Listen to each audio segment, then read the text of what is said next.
everyone, to a very special episode of the HR and Payroll 2.0 podcast.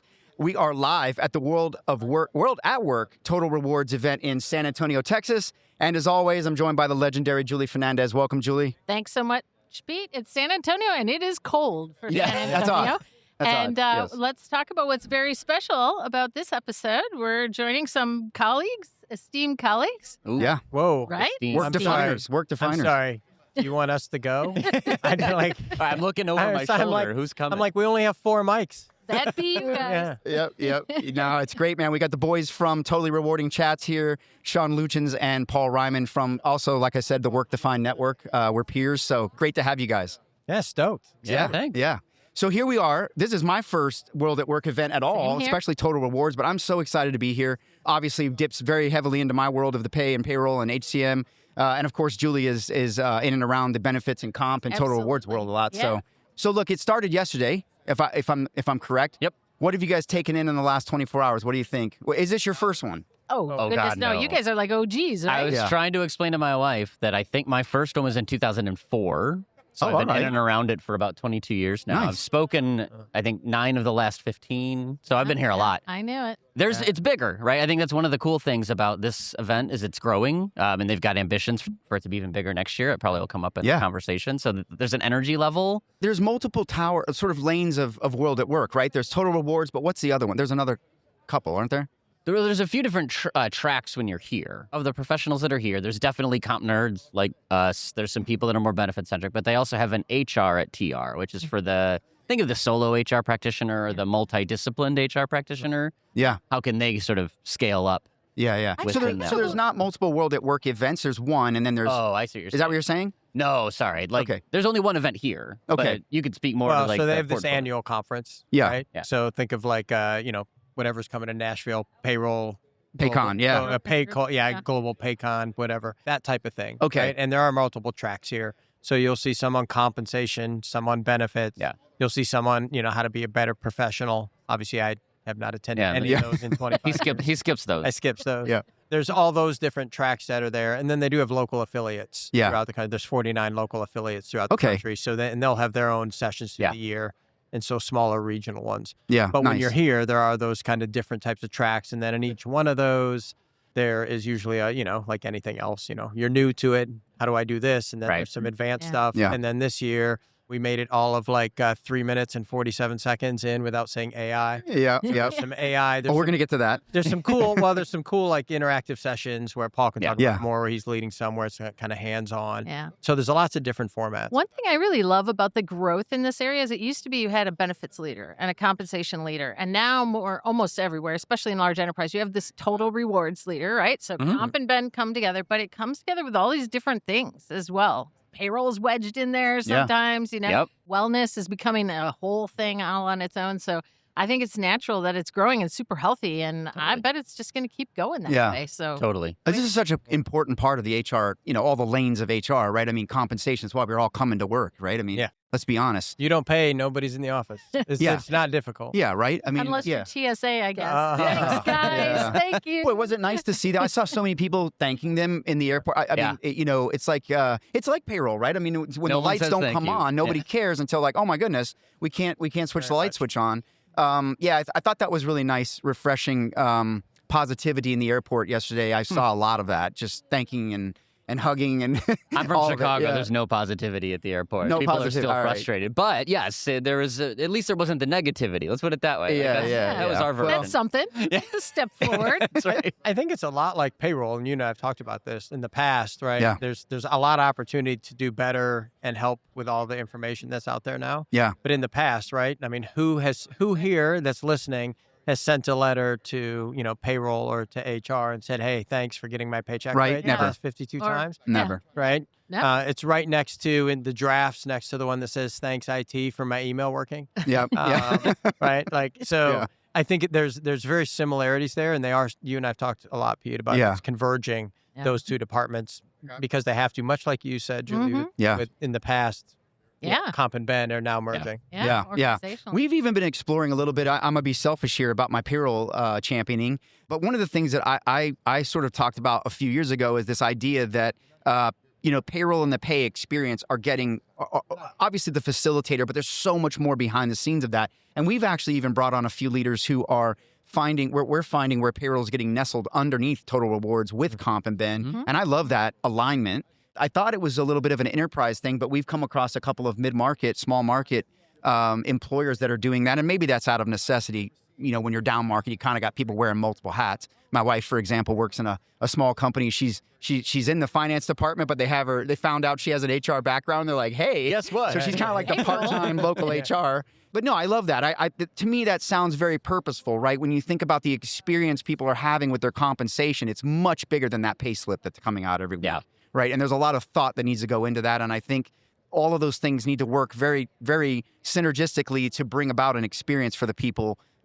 to help them fill their goals. And not everybody's goal is to make the most money. Sometimes it's, I joke around about my daughter, right, with her dog. I always say, like, having time off with the dog and pet insurance is key to her, right? I mean, that's, but really, every employee's got this different lens and desire that they have for their pay. I love that there's more of a concentrated effort to make that an experience, right? And all around. So, well, that's so very cool. One thing I learned when I was in-house, I think we talked about this when you were a guest on our show, that as technology has made some parts of all of those jobs easier, the connectiveness becomes more important. So if there's a payroll issue, odds are it wasn't actually payroll's issue. It was most of the time the benefits weren't set up right, or no, the raise actually wasn't entered into the system. So we didn't know that we should change your pay rate, right? So bringing those roles together creates a more sort of centric process mindset. Yeah. I know that was my mission when I was in-house. Like, you fix it all. Like, make sure it works end to end from hire to check. Yep. Got to work. Agreed. Yeah. So guys, what's just, look, you're gearing up. Obviously, I know you're presenting a little bit. You guys have been here for a minute. What's hot this week? What are you hoping to hear? What are you thinking as far as you're going into the week? I don't like doing this, but there is a lot of talk about AI, because there always is. I think the focus of this week is less about AI is going to change the world and more about what do I do now? Yeah. Right? Yeah. Land the plane for me, please. Like, what can I actually do in the office tomorrow? So there's a whole space over on the other side of the floor here where it's like hands on keyboard. Let's open your tool of choice, right? And let's figure out what's a good prompt look like, what's a bad prompt look like, what data should I put in, shouldn't I put in. So I think there's a lot around bringing those things to life, for sure, which is a newer emphasis. Just given where we're at with that life cycle. I mean, look, the HR and the payroll and all of the communities, sub-communities within those lanes are very good about taking care of each other. And I noticed there's a lot more, especially around AI, of that happening, right? People coming together. How are you using it? What are you doing? Where are you succeeding? Where are you scared? Yeah. I think that's really, really awesome. But I don't know, are these events bringing that out and capturing that real, like, that genuine sort of community? I hope so. I think it is. Think so. I actually, I'll piggyback a little on where you were. We need the each vibe, other, right? I think the vibe last year around AI was oh shit. Yeah. Right? I mean, that was the vibe, and like, what is it? What's it going to do? When are the droids going to take over mode, right? And this year you're seeing kind of the sessions go back to this is what we still need to do and how AI helps you do it, or specific AI things are actually happening. So I think that I think people are still freaking out about the roles. And I think it's going to bifurcate into two different spaces, right? You can have people who are like, I've been doing kind of Excel, nothing, not thinking work. They still need to have an oh shit moment, to be honest. Right? I don't know payroll as well, but I am not yet run into the total rewards department that is over budgeted and overstaffed. Yeah, not yet. Right? Like that department does not exist. And so I think you've seen a lot of people like, okay, actually pretty cool. Yeah. I can do a lot of this stuff that used to be tedious and really work on the things that I want to do. And wouldn't it be cool if? And even if they're data nerds, like before I could only take in 5 of these things, now I can take in 20 of these things and make really informed decisions. And I think that's the change from last year of like, last year's a little bit of like, don't worry, we're still going to be careers, to like, how do we actually use this? Should a vendor be responsible for the AI piece? What do you have to learn? Like, that has really changed this year. And I think that's why you saw like, sorry, Paul, you're not the only one out there in the session. There's some really cool people. Which only one with a bow tie. Only one with a bow tie. There you go. Some really cool people, all that are practitioners, not just vendors, walking through the AI skills lab area, which is super cool. It is. Right? That's right. That's so important because benefits and comp teams, total rewards people are usually part of a specialized team, right? So they deal with, like payroll, they deal with some of the most, touchy-feely information everybody's afraid of. So you can't just go through the regular routes and ask the same folks internally, how can I use my AI? You really want to hear from your peers and colleagues. And there might not be a huge team internally to your organization. No, that's why I'm such a big driver of the affiliates and then these meetings. Yeah. It's a huge chance to come, which is why it's so cool. It's practitioners in there sharing what they've done. I mean, let's be honest. When's the last time you were like, I want to go meet somebody new, fun and cool. Let me troll over to HR. Yeah. Like, that's not where people go. Usually if someone says, go to HR, what's your first thought? What did I do? Another shit moment. Yeah. Like, that's the thing, right? And so I think they are in this insular world where it is, and you can't talk about stuff, right? Yeah. You can't sit in there and say, like, I need to talk about this financial situation or someone's pay. Yeah. There's no one there. But, that's part of the problem. Like, we got to shake that, like, guidance counselor stigma of HR and realize that it is a strategic partner to the business. They're not there to harm or be the fun police, as I like to say sometimes. They're, hopefully there to sort of guide the business, hopefully, and guide people to their best as well. So, yeah. So look, what are you guys personally hoping to get out of this week? Anything you got personal agendas otherwise where you're kind of hoping to learn certain things, or besides this? Besides this, it's a highlight. The highlight of the week. Yeah. Any certain restaurants you're trying to hit? Any swag you're looking for? We had a little swag conversation before this. I hear you guys have some good stuff. I don't know. We got the hats behind us. I know we got to do at least one session. Yeah. Are the hats? I can't see actually behind me. Are they? The hats are down on the front. No. There's those hats, but the cowboy hats. Oh, the cowboy hats with lights are behind us. Yeah. That's all right. All right. Yeah, I think it's interesting with the swag. I want to go through and kind of align sometime the brand to what they're giving away. Yeah. Thing. So that's why I'm so. That could be crushing. It is. Crushing exercise. That's why I'm so proud of as you know, I take it personally to win the swag war every year. Yeah. As a business owner, I should probably have different objectives than winning the swag war. But like, your marketing team will appreciate that. Yeah, which is me. So it's, but I think that we try to project it's more fun, right? So we have a card game. It's Cards Against Humanity comp style for those who want to play it. Like, it's different. And it's like, we try to make it clear, like, it doesn't have to be boring. Yeah, you can have fun with this. Have a little personality. We've been trying to figure out. There's another vendor that has the cards for Against HR, One Source Virtual, one of our sponsors. And we've been trying to figure out how to play that live on air with the HR executives and HR tech executives. So if we can figure that out, maybe we need to pioneer that. And that could be a really great segment on our show or your show, any show. I would love to see somebody do it. Awesome. That could get crazy. That could get crazy. You had to make sure who's got the 7-second delay. Yeah. That's what you need. Just in case. The logistics of it were really hard. We were trying to figure it out because apparently it became a thing in the pandemic. Playing on Zoom virtual game or whatever. Yeah. Totally. So there's a way to do it, but you've got to all have the same set of cards, I think. And there's just some logistics that we couldn't figure out well. But if somebody can figure that out, I think it would be a good time. It would be us. If anybody could figure it out. If anybody could do it. It's right here. The Brain Trust. Part of the legend. It is important to bring the fun. I do think when people fun. I know when I reference where I was this week, my oldest said, so you're back to the Pay Dork Festival, Nerds. Which is I prefer nerd to dork, I know. I clear, there's other. Yeah, that's not the worst probably version of it as they've aged. But I think it is making it fun and doing whatever. And then that engages the community, right? I think that's the thing that's really cool is you can get people chatting together and then they're more like to work with each other and share stuff. Yeah, absolutely. Well, hey, and when you've been around the block, you have to show that it is possible to have fun. We wouldn't be here if we didn't have some kind of fun, right? Totally. Take life less serious. You can't. This will make you go insane. I mean, I've had a 30-year career in HR and payroll, and I think I would have gone insane if I didn't try to make it fun. And how do we get we talk about this all the time on our show about getting the younger generations to want a career in HR or benefits or comp or total rewards. How the hell do we do that? Well, I mean, I actually opened this morning session, basically said no one chose TR, right? Yeah. Maybe someone chose it in college, but if you were a freshman, in high school going, you know what I want to do when I grow up? I want to be in total rewards. Yeah. Like, bruh, you lie. That's not a true story. No. Nobody chooses Total Rewards. Total Rewards chooses you. Right. And we actually, on our show, we usually ask when they get their career where they were before. And we've had a couple that have said, I was in college and I did an internship and I really thought this was cool.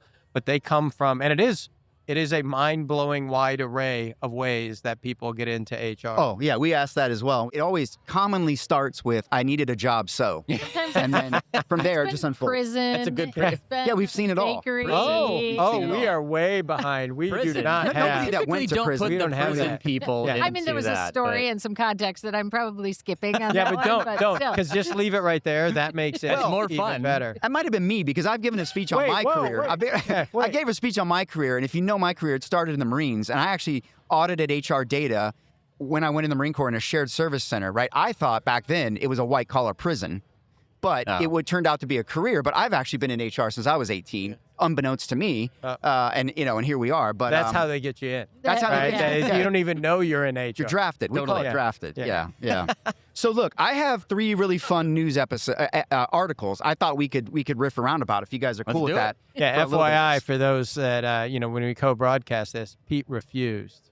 I did not share it. Yeah, you did not share. Even We're seen. sharing at the same time. Exactly. So this is going to be live sharing here. So zoom in on the eyeballs and the facial expressions. I think these will be easy. Serious face on. I think they'll be easy. They're very relevant stories that have come out lately, and I thought it'd be interesting to talk about it. So along the lines of benefits and total rewards, right? We've talked about how, you've got to get really layered with that. You've got to have a number of different things to meet the personas, to meet the challenges, and so on and so forth, right? And the 4-day work week comes up a lot, and that's a benefit for some people. It's very effective for some organizations. But I want to talk about this for a minute because there was a recent study on the 4-day work week and the impact to the business and what they found out. And so one of the interesting things what I found is that during this study, right, and this was done over the U.S., Canada, the UK, and Ireland, right, over an 18-month period. And what the study came away and found is that workers were able to cut about 4 hours a week on average out of their day, and landing on a sweet spot of about 34 hours a week where prime work is getting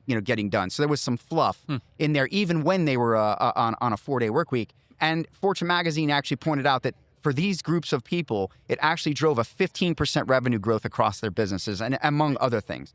But what are your thoughts on the 4-day work week as maybe a form of compensation or a benefit or whatever? Yeah. And what are your thoughts on it maybe becoming a permanent thing? 4 days, 40 hours, 4 days, 32 hours. So yes, but what's interesting is that they're basically saying the 34, if you think about, if you go a 4 by 40, right, you're talking about cutting that 1 day out. When they work 5 days, they're spending a day doing nothing.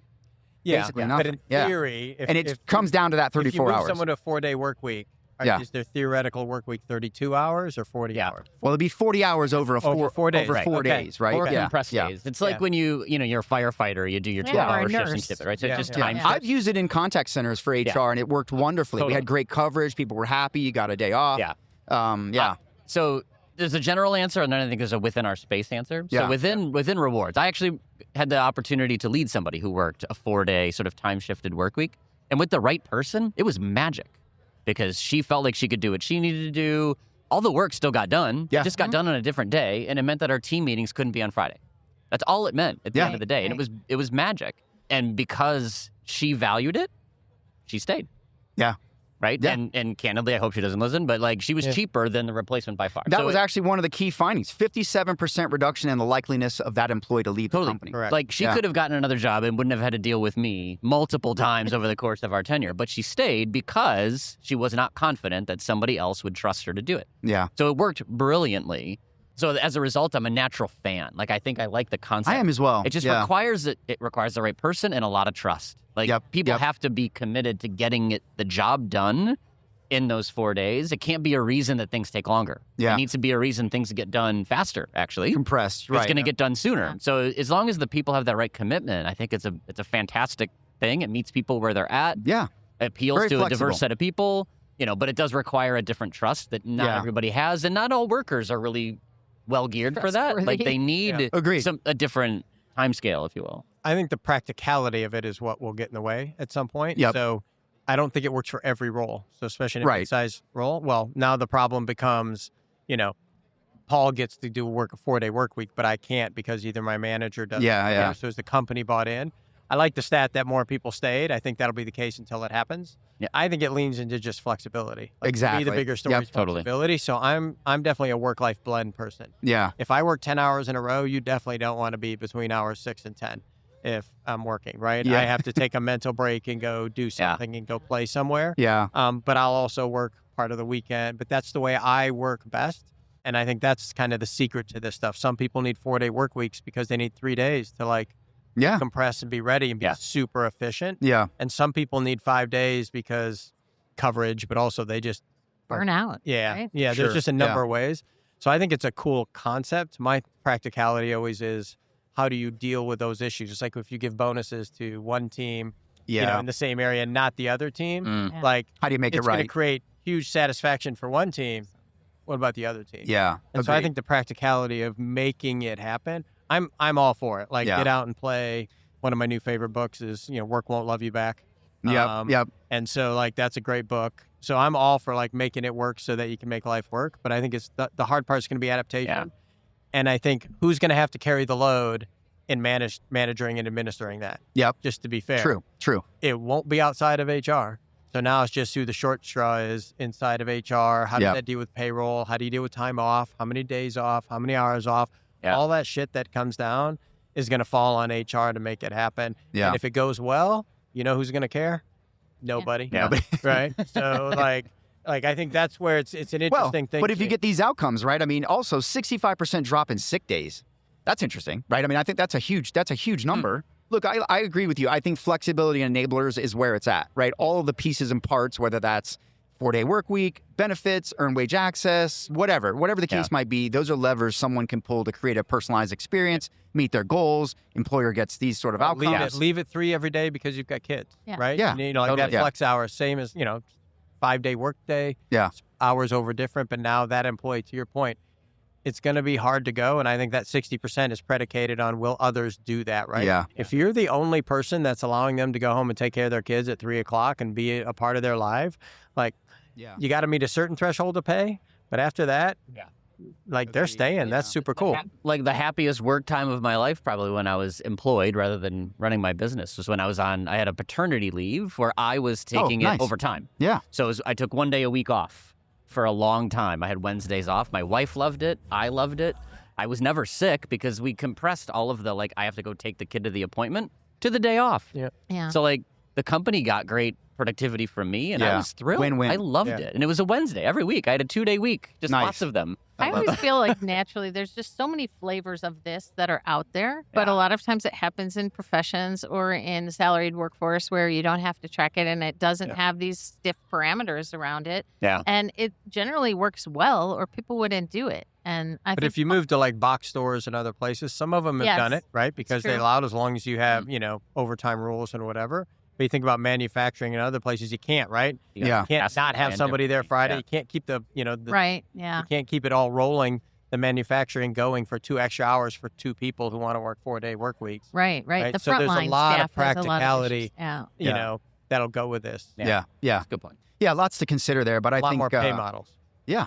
Absolutely. Yeah, right. Well, and managers aren't always trained in figuring out how to deal with this or how to respond to it or when and how to They're never trained for that. Like no one, when they get hired into be a manager, do they ever ask, how do you deal with the merit cycle? How do you deal with discussions around pay? Mm-hmm. How do you do performance? That question never comes up. It's like, how good are you at manufacturing? What were your last, like all the real questions that should be Exactly. Which is why it's so hard. Totally. Yeah.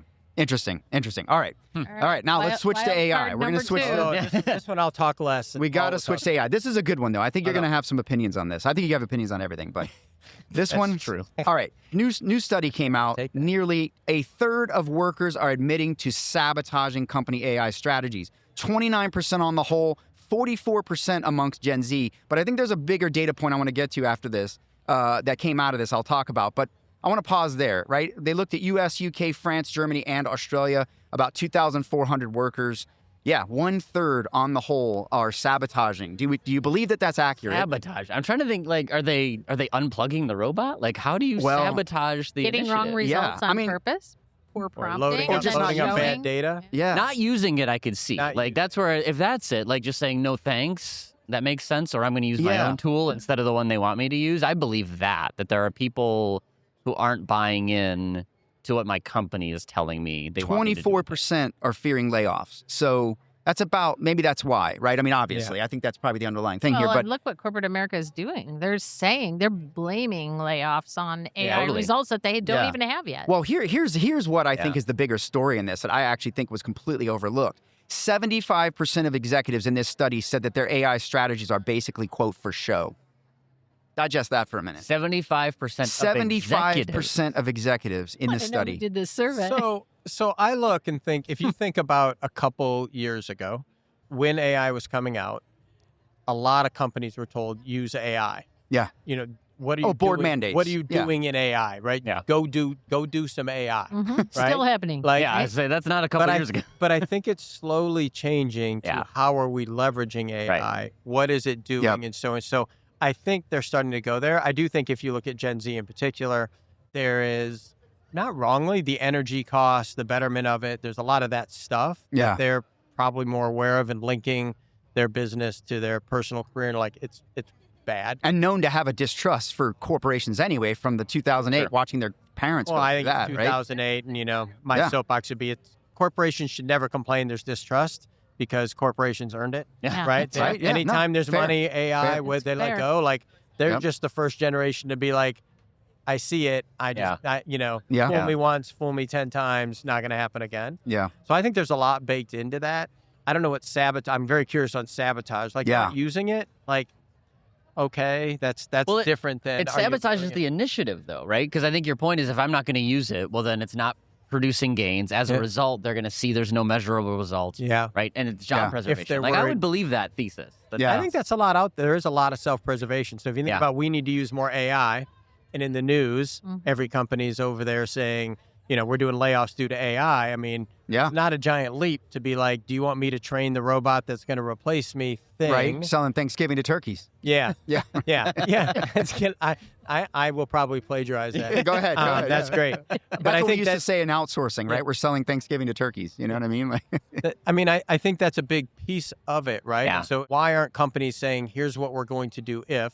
Now, are you going to lie or not? But there is comp, ben, payroll, they're not over-resourced in general, right? And so the ability to say, like, hey, we can't, what's not going to happen is you're going to get more headcount next year. Yeah. We're going to prognosticate wild thinking. Do more with less is getting throttled up. And now there's a chance to actually meet that. But here's another thing that I thought was interesting. This is, to me, again, this is the bigger story here. 54% of the executives also said that AI adoption is tearing their company apart. I think that's a people problem. That's a change problem. Tearing their company apart. That's interesting. Verbiage. Yeah, that sounds. But I do think, I haven't read the study, but I see evidence where the divide happens between those that are embracing and those that are fearful, and that becomes tangible quickly, right? Like, there's this, the culture changes around those that have and those that have the fluency and those that are talking the talk. Yeah. So I could see where that would be. The cynic in me is thinking, we've all gone through days where senior leaders couldn't get into their own email and needed somebody with boots on the ground to do that for them. So, while I think that has long changed, I also am not sure that some of the senior-most leaders in organizations are the guys who are trying to figure out when and how do I safely use AI and what can I put into it, right? And so I just wonder how much of that goes into some of these types of. I just think that it's a culture. I think it's 100% people problem, right? And a communications problem. So change. If you let go of some people in the customer support group because we're using AI, I think the assumption a lot of times is, well, those people will be happy they're here, but they're all looking around at who's getting voted off the island next. And then, of course, if you're talking about getting voted off the island next and the 4 of us are left in the department, you're like, for sure, I have to make sure, look, I can't be better. I can't be better than Julie. I can't be better than Pete. I got a shot at being better than Paul. And so, like, now there's this internal distrust, and you guys are doing the same thing. Like, I know I can be better than Sean.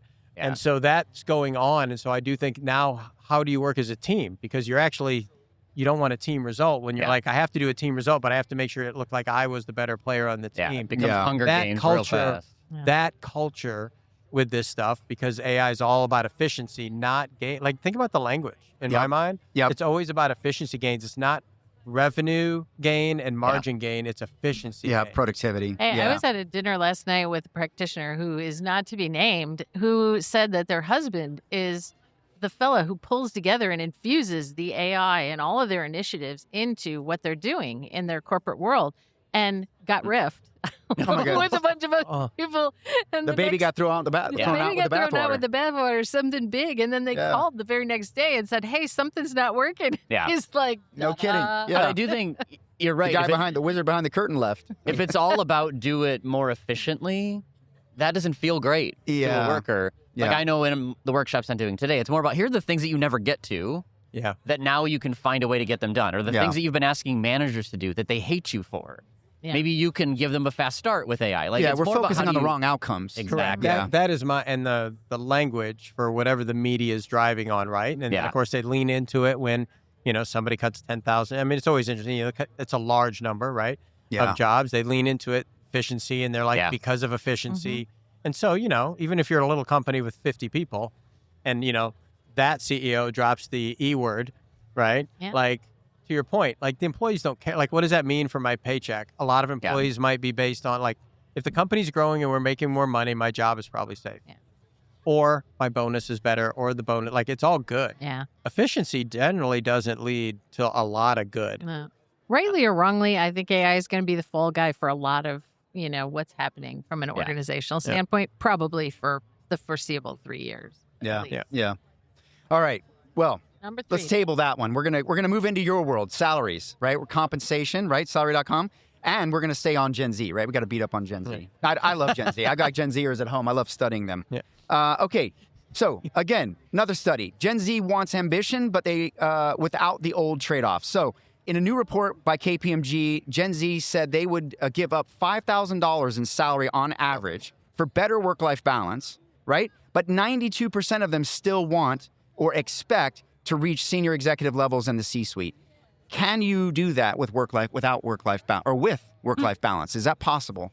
Is maybe AI going to be the answer to make that possible? I think that's probably it's a similar finding as what I know the folks over at Levels FYI found when they were looking at like people were willing to accept lower offers for remote over going into the office 5 days a week, right? So it's not exactly the same thing, but you can quantify now the value of flexibility. I don't see why it has to be a trade-off, would be my answer, right? Why is it that how I work affects what I'm able to ascend to within an organization, right? Like, outcomes should win, not showing up. Yeah. What your outcomes are, I Agreed. Is the biggest piece. I think you can definitely have work-life balance. Like, I've found that is kind of get your shit done. I think it's finding the right place. Mm-hmm. Legitimately, I ask a lot of people when they're like, I'm going to switch jobs, I'm going to do whatever, I'm looking for this. My literal question is, what's it worth to you? And they're like, oh, no, it's worth a lot. I definitely want to work on it. I'm like, no, literally, go for a walk. How much less money would you take to take that job? And they're like, what do you mean? I'm like, it's a literal number. Like, that's how pay works, by the way. It's pay ranges. Yeah. You're taking, and, a lot of times they'll come back and they'll be like, well, I take $2,000 less. Well, that's not less. Nobody gives a shit about $2,000. Right. And you take $20,000. Like, what's a legit number for you? 5 for their average salary is probably in the 50,000. That's 10%, right? That's probably legit.